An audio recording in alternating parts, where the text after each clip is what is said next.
Perched atop an 850-foot peak in the Virginia countryside, Monticello stands as a monument to one man's mind. For over 50 years, this was the home, the laboratory, and the obsession of Thomas Jefferson. But this is no ordinary plantation house. Locals in the 18th century might have called it Jefferson's Folly, but today we would call it by a different name, a smart home. Hi everyone, HA here. Hit that subscribe button and let's explore the revolutionary gadgets of Monticello. Our story begins not with a family, but with a single, brilliant, and obsessive mind. Thomas Jefferson was more than a founding father. He was a polymath, an Enlightenment man obsessed with science, agriculture, and, above all, architecture.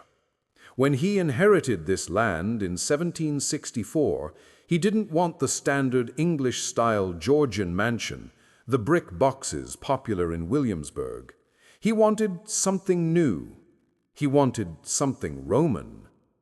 His vision, inspired by the Italian Renaissance architect Andrea Palladio, was a radical departure for colonial Virginia.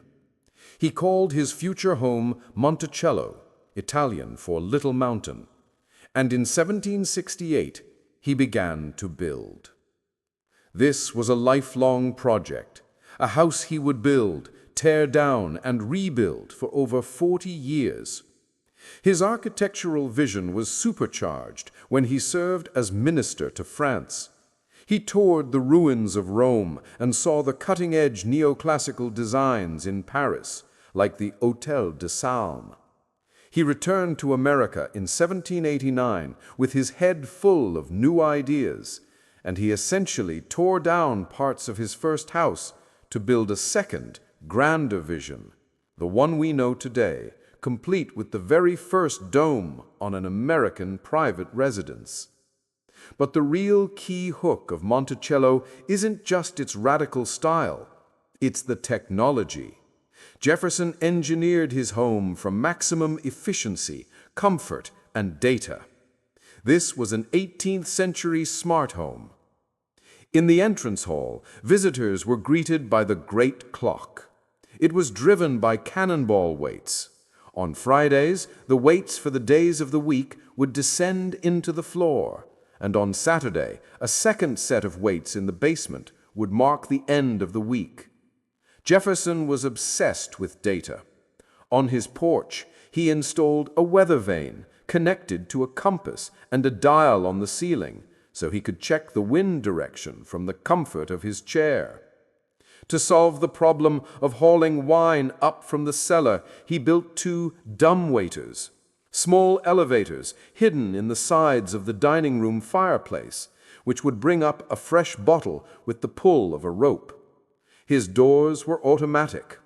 A set of double glass doors connecting the parlor and dining room were ingeniously linked, so that pushing one door would automatically open the other. He saved space with alcove beds, tucking them into niches in the walls rather than letting them dominate the rooms. His own bed was famously placed in an open alcove between his private bedroom and his study, allowing him to simply wake up and pivot into his workspace. And in that study, he kept his polygraph, a device with 2 pens linked together. As he wrote a letter with one, the machine would perfectly duplicate his every stroke, creating an instant copy for his records. This house wasn't just a home. It was a machine for living, a testament to a restless, inventive, and revolutionary mind. The story of Monticello, unlike the Hay House, does not have a smooth transition. Its second era is one of tragedy and decay. When Thomas Jefferson died on July 4, 1826, exactly 50 years after the Declaration of Independence, he was a national icon, but he was also catastrophically in debt.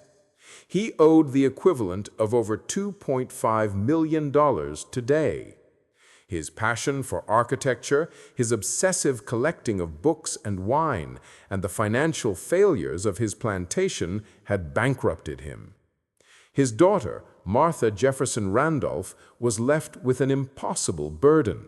She was forced to sell everything.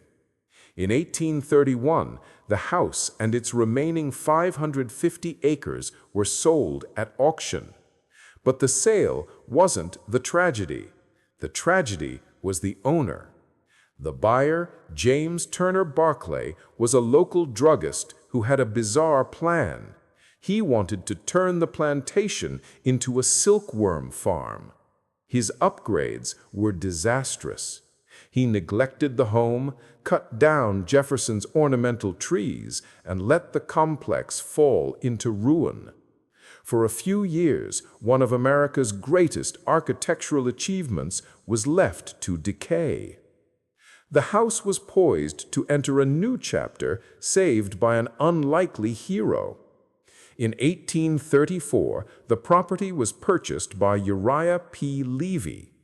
Levy was a remarkable figure, the first Jewish commodore in the U.S. Navy, and a fervent admirer of Thomas Jefferson, specifically for his role in establishing religious freedom in America. Levy saw the decaying Monticello not as a business opportunity, but as a shrine to be protected. This was the first modern act of private historic preservation in American history. Levy and his mother, who acted as the groundskeeper, began a painful and expensive restoration. He didn't install newfangled technology or change the decor. His sole mission was to repair and preserve Jefferson's vision. He fixed the leaking roof, replaced the countless broken windows, and began buying back original pieces of Jefferson's furniture that had been scattered at auction. Uriah Levy's transition era wasn't about modernization. It was about saving a masterpiece from being erased. But the house's trials were not over.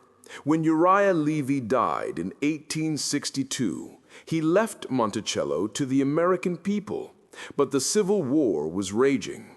His will was contested, and in a twisted act of irony, the Confederate government seized the property as alien property because Levy was a Union officer. For the second time, Monticello fell into ruin. The estate was used as a barn, with farmers storing grain in the grand parlor. The gardens were overgrown, and the house was once again on the brink of collapse. This chapter came to a close in 1879, when the Hay family figure of our story emerged. Jefferson Monroe Levy, Uriah's nephew. After a long and expensive legal battle, J.M. Levy, a wealthy New York congressman, finally secured full control of the property. And he, like Parks Hay in our previous story, had the vision, and more importantly, the fortune to refashion the estate for a new age. J.M. Levy spent a staggering amount, millions in today's dollars, on a second, more comprehensive restoration. This was a modernization in the Gilded Age sense. He purchased back thousands of acres of the original plantation. He repaired the crumbling brickwork, rebuilt the garden pavilions, and stabilized the house's structure. He also modernized the house for 20th century living, installing modern plumbing and heating systems, making the sprawling old mansion compatible with contemporary taste. Like the Hays, J.M. Levy saw himself as a respectful steward.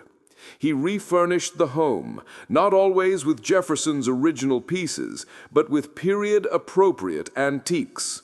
For over 40 years, he maintained Monticello as his private residence, opening it to the public and acting as its passionate, if sometimes possessive, guardian.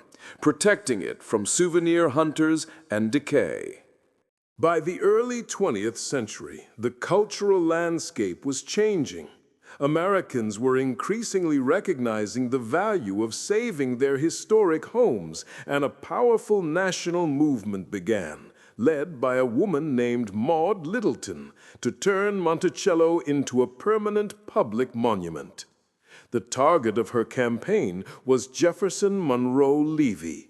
The pressure was immense, with public campaigns and congressional hearings pressuring him to sell. Levy famously retorted that he was preserving it, while the government had let it fall to ruin twice. But the movement was too strong. In 1923, Levy finally agreed to sell. The Thomas Jefferson Foundation, a private, non-profit organization, was established. They raised $500,000, a massive sum at the time, and purchased the house and 650 acres, ensuring its legacy would be shared with the public forever. Under the foundation's care, Monticello has undergone extensive, ongoing, and scientific restoration. This is preservation at its most serious. Their goal, unlike the Levy families, wasn't to make it a comfortable home, but to restore it as closely as possible to its 1809 state, the last year of Jefferson's presidency. They have used forensic analysis to recreate original paint colors and Jefferson's detailed letters and drawings to guide them. This modern stewardship has also expanded the very definition of the house. The foundation has made a profound effort to unearth and tell the stories of the hundreds of enslaved people who lived and labored at Monticello. The restoration of Mulberry Row now tells a more complete, complex, and honest story. It is no longer just a museum of gadgets, but a site of conscience, preserved for all future generations. To step inside Monticello today is to do more than travel back in time. It's to step directly into the mind of Thomas Jefferson himself, his genius, his contradictions, and his relentless drive to invent the future. It remains a true smart home, not because of its technology, but because it is a house that never stops teaching us. What did you think of Jefferson's gadgets? And what other smart homes from history should we explore?